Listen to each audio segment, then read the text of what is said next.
yang masih saja melaksanakan ibadah berjamaah, mereka juga berkeyakinan bahwa itu lebih bermanfaat dibanding sholat sendirian di rumah.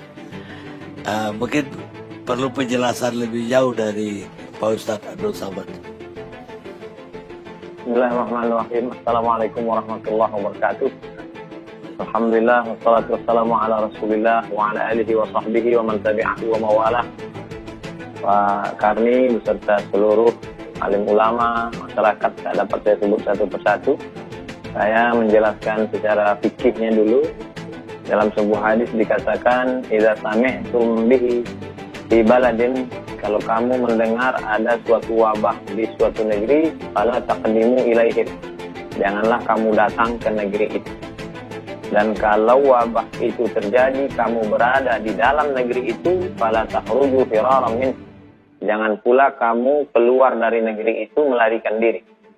Inilah yang disebut sekarang dengan social distancing atau lockdown atau PSBB. Jadi perlu kita pahami bahwa zaman dulu itu, seperti kota Al-Madinah Al-Munawwarah zaman dulu, itu ada tembok di sekelilingnya. Lalu kemudian ada pintu gerbangnya. Jadi kalau terjadi suatu wabah di dalam negeri itu, orang yang berada di dalam tembok itu tidak boleh keluar, dan orang yang berada di luar tidak boleh datang ke dalam. Nah, sekarang skopnya lebih kecil lagi. Karena wabah ini tidak hanya di suatu negeri, tapi dia sudah masuk ke dalam rumah. Dan kita tidak tahu rumah siapa yang sudah didatangi virus COVID-19. Hampir semua. Jadi saya tidak tahu bahwa rumah tetangga saya ada, bahwa rumah orang yang kaya, pejabat juga bisa kena. Dengan kita dengar berita banyak, maka tidak ada solusi lain kecuali kita tetap di rumah kita masing-masing. Karena rumah kita saja yang steril. Jadi kalau dulu suatu negeri, sekarang skopnya lebih kecil, hanya di rumah saja.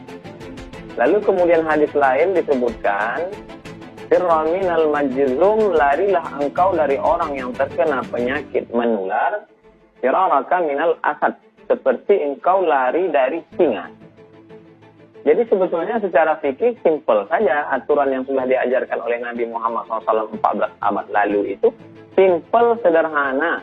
Dan itu dilaksanakan. Di Maroko, saya masih kontak ke adik kelas saya di sana, saya tanya, ada kalian sholat berjamaah Jumat? Jumat tidak ada. Sholat fardu tidak ada, tutup semua. Di Mesir juga begitu. Oleh sebab itu, masjid tempat saya ketua masjid, maka saya sampaikan kepada jamaah, masjid tutup, kita sholat di rumah. Saya buatkan video tutorial dari mulai tarawih di rumah, witir di rumah, tadarus di rumah, sholat zuhur pengganti Jumat, bahkan sampai di video tutorial itu sampai ke sholat Idul Fitri di rumah, lengkap dengan dalil-dalil fikihnya. Tapi kan yang jadi masalah, tidak semua ketua masjid didengar oleh jamaahnya. Di beberapa tempat justru ketua masjid itu dikudeta oleh jamaahnya.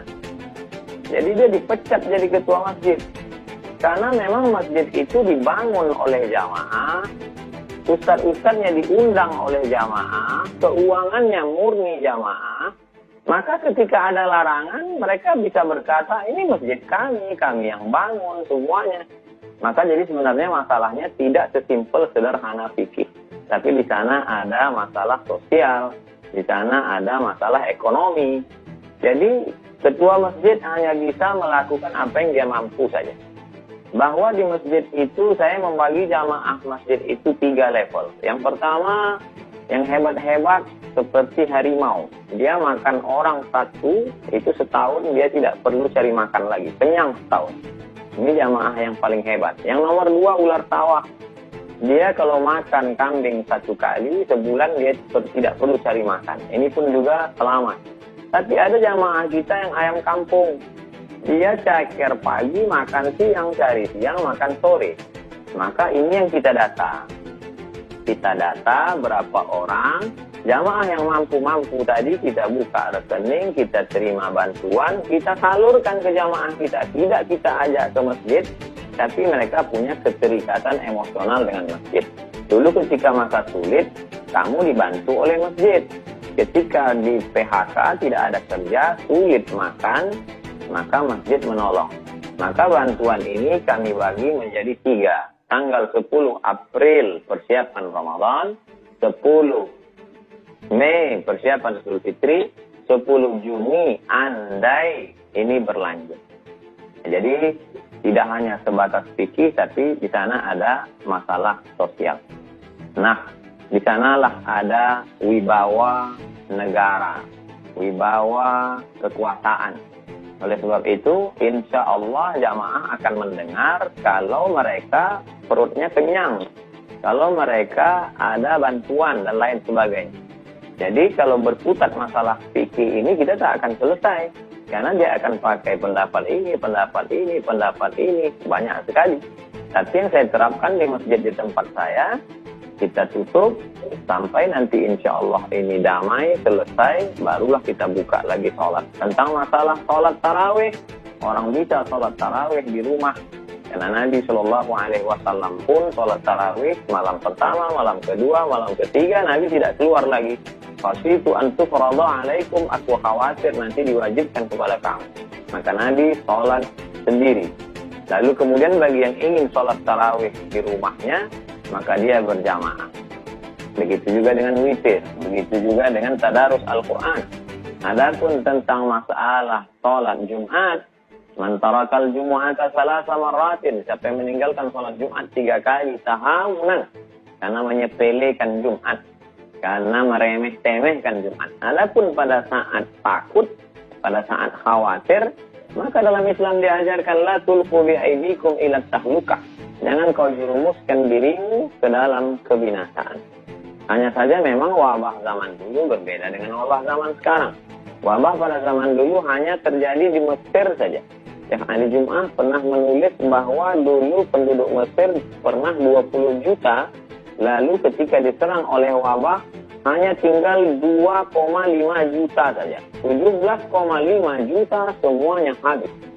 Bahkan ketika mereka ingin menolak bala ini, mereka kumpul bersama, membaca Sahih Bukhari, bertawassul kepada Allah, diharapkan dengan membaca Sahih Bukhari ini, maka wabah ini akan hilang. Justru dengan berkumpul ramai itu, wabah makin menyebar. Maka dikomentari oleh Al-Hafiz Ibnu Hajar Al-Asqalani, perkumpulan mereka membaca Sahih Bukhari untuk mengusir wabah itu tidak sesuai dengan sunnah Rasulullah SAW. Karena sunnah ketika terjadinya wabah adalah menjauh diri dari wabah seperti menjauhkan diri dari singa. Menjauhkan diri dari wabah, menetap di suatu tempat yang tidak ada wabah.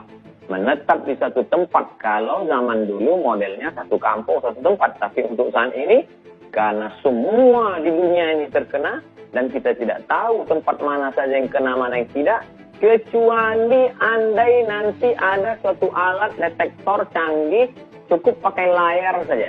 Sehingga ketika layar itu dipakai, dipasang di depan pintu, langsung ketahuan. Ini ada virusnya, ini tidak. Yang tak ada virus, masuk masjid. Yang ada virus, masuk rumah sakit. Yang tak ada virus, masuk masjid. Itu baru bisa. Tapi untuk hari ini kita tidak tahu siapa yang ada virus, siapa yang tidak. Oleh sebab itu, ini masalahnya tidak sesimpel fikih, tapi kompleks. Ada juga kemarahan masyarakat. Mengapa masjid tidak boleh, tapi kenapa mal dibuka? Mengapa masjid tidak boleh, tapi kenapa mereka dapat berita airport tetap masuk? Jadi kemarahan masyarakat itu lalu dibalaskan mereka, akhirnya mereka ke masjid. Sebenarnya saya melihat masalah ini terkait dengan banyak hal, Pak Karni. Demikian yang dapat saya sampaikan. Wallahu a'lam. Baik Ustadz, mudah-mudahan walaupun tausiah pendek, tapi mudah-mudahan bermanfaat untuk masyarakat banyak. Amin ya rabbal alamin. Baik yang sekarang masih melaksanakan sholat berjamaah, baik Jumat, taraweh, ataupun nanti sholat id, maupun yang sudah tidak melaksanakan, mudah-mudahan dapat manfaat dari tausiah. Terima kasih. Jazakumullah. Terima kasih. Ustaz sudah bergabung bersama kami.